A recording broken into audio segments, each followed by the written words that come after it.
ইতিমধ্যেই bank account নিয়ে একটি নতুন নিয়ম জারি করল কেন্দ্রীয় সরকার।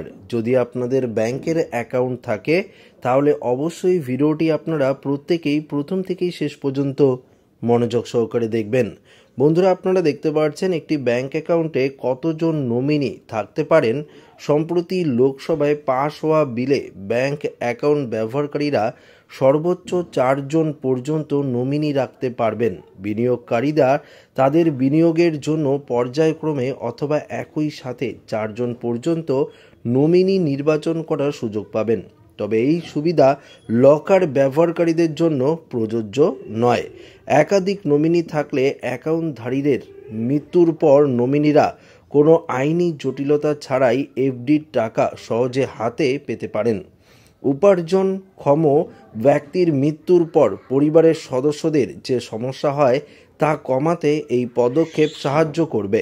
কোভিড পরিস্থিতির কারণে হঠাৎ করে অনেক পরিবারের একাধিক সদস্যের মৃত্যু হওয়ায় কেন্দ্র নমিনির অর্থাৎ নমিনেশনের নিয়ম আরও কঠোর করার সিদ্ধান্ত নিয়েছে। বর্তমান সংশোধনীর মাধ্যমে এফডি অ্যাকাউন্টধারীরা এখন 4 জন পর্যন্ত নমিনি যোগ করতে পারবেন। আগে শুধুমাত্র একজনকে নমিনি করার সুযোগ ছিল।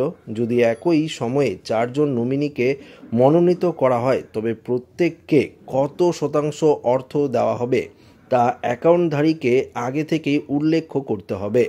সন্তানদের স্ত্রীকে বা মাকে নমিনি করতে চাইলে অ্যাকাউন্টধারীর মৃত্যুর পর অথবা বিনিয়োগকারীর টাকা দাবি করতে না পারলে তারা কত শতাংশ অর্থ পাবে তা উল্লেখ করতে হবে।